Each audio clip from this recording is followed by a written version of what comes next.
Hello friends, it is October 14th and it's time for Wednesday Connections.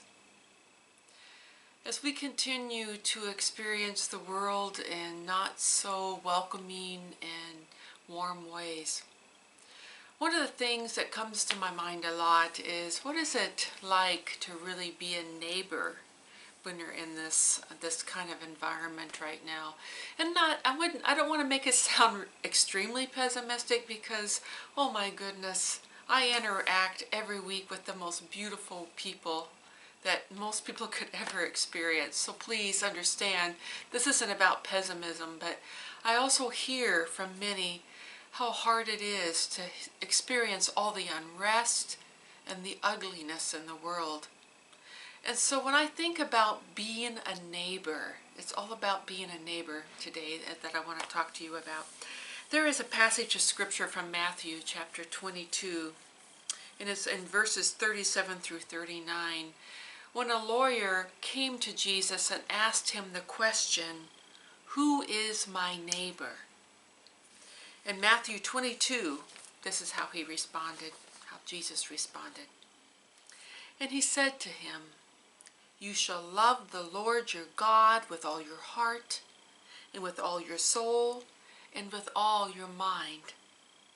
This is the great and first commandment. And the second is like it. You shall love your neighbor as yourself."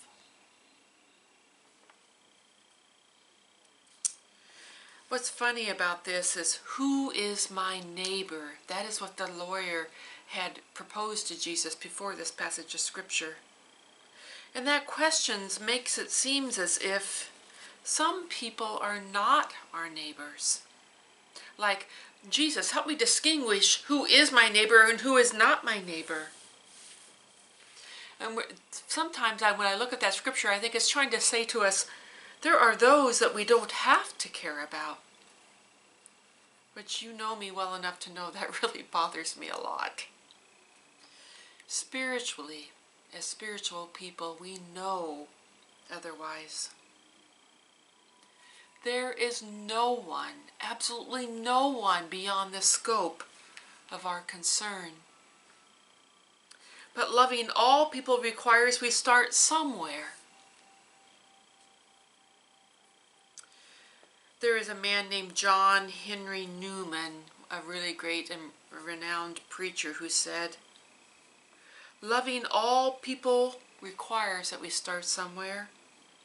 And the best preparation for loving the world at large is to cultivate an intimate friendship and affection for those who are in our own inner space." We might call it immediate space in some ways. So when I looked at that, it just made me think a lot about being a neighbor. And just recently, the Christian Century magazine printed a story about a 5-year-old girl named Lucy who lives in Iowa, my home state, Greg's home state. And I want to just share a little bit about Lucy's story. And I'm going to read quite a bit of it because they wrote it just beautifully, so much better than I could tell it to you. So listen to Lucy's story about being a neighbor. In Lucy's household, 5-year-old Lucy, honest conversation about current events is a regular occurrence. And so when national anger followed the death of George Floyd, Lucy sat on her front porch in Iowa one morning, coloring. And she said to her mom, "Mom, I think it's important that we know our neighbors. And so I'm going to meet them all. And if they need help, I want them to know where I live so they can come to me for help." Lucy goes on to say, "I am going to have them sign my piece of paper so I know their name, but not in cursive because I don't know cursive yet, and print so I can know their name." that next day carrying an enormous piece of paper and a pouch of Crayola markers. Lucy and her mom headed to the first house. That family in the first house was cleaning out the garage when Lucy stepped up confidently and said, "Hi, I'm Lucy, and this is my mom, Erin. We live across the street from you, and I think it's important to know your neighbors, so I want you to sign my paper. You can come to my house if you need help, and I will help you." Smiling, each and every family member wrote down their name with one of Lucy's markers. Now, nobody at the second house answered the door, so Lucy wrote down the address to remember to follow up later. The story goes on, and it continues to explain that Lucy spent many of her summer days going house to house in her neighborhood, all because of the atmosphere I spoke of early on. She would bring her poster-sized paper and pouch of markers along with her. And after introducing herself and telling the homeowner where she lived, she would say, "I think it's important that we know our neighbors, so I want you to sign this." And as she handed them the paper adorned with rainbows and smiley faces, she made sure to point out that her 2 glitter markers would also say, "You can pick whatever you want from these glitter markers. These glitter markers are my favorites." Her mom, Erin, spoke of being a little bit embarrassed during these walks with her daughter throughout the summer. She said, "We've lived in our house here in Iowa for 7 years, and I didn't know the majority of people nearby until COVID happened, until racism became so prevalent more than any of us understood." Erin went on to say in this interview in Christian Century, "How many neighbors do you know? How well do you even know your closest neighbors beyond that obligatory wave that we all do to one another?" Because of her neighborhood journeys this summer, Lucy learned how to make jam from her neighbors that she didn't know before. Some of the neighbors offered their teenagers for babysitting. A retired music teacher let Lucy strum the strings of his harp. And then Lucy would show off her yoga poses. And Lucy went on to say, "I met a woman from China. Can you believe it?"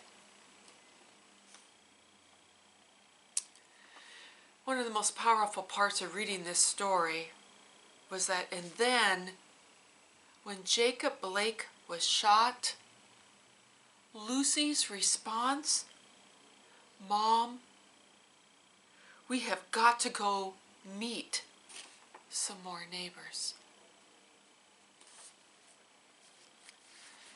I love that passage of scripture about the lawyer asking Jesus, "So who is our neighbor?"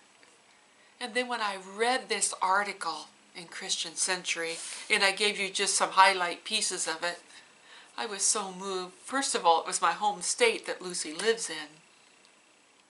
But a small 5-year-old girl, she saw it.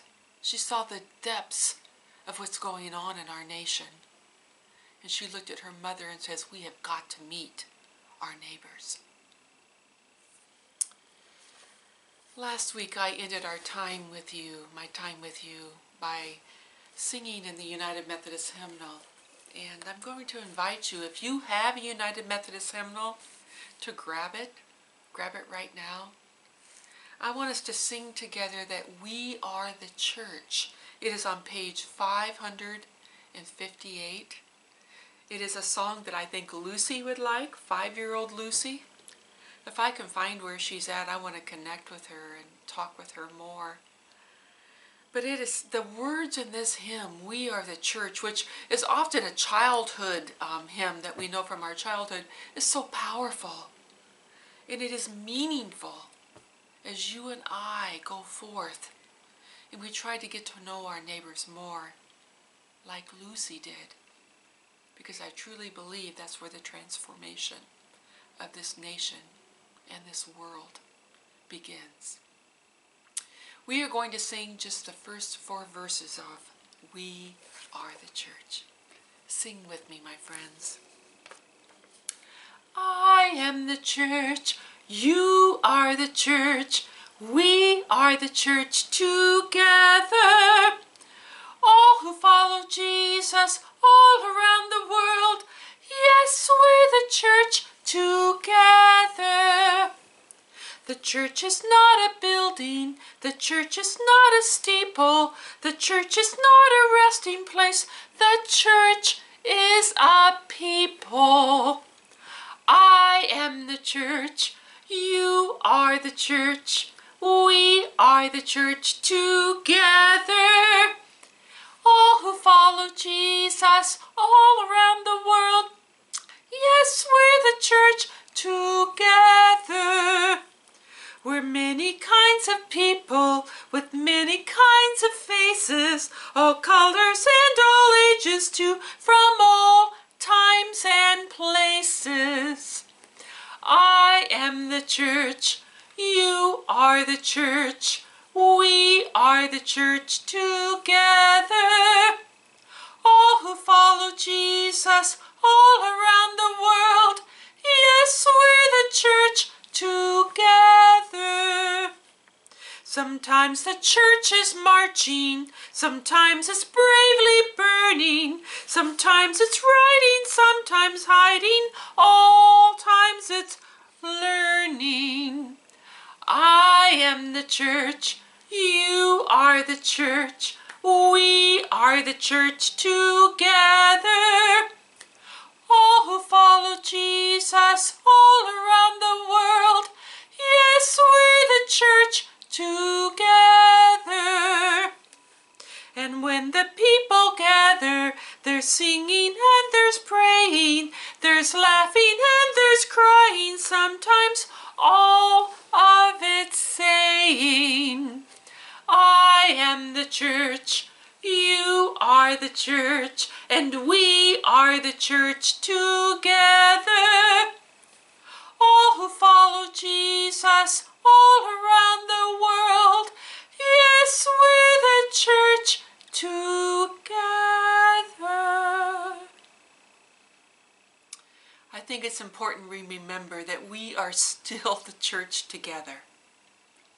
And like Lucy taught me in reading this article from Christian Century, a big part of being the church is knowing our neighbors, showing up at their doorsteps, saying hello, and saying, this is who I am and I want to know you. And so, my friends, during this time when the world seems so much unrest, it's even hard to find the right words anymore.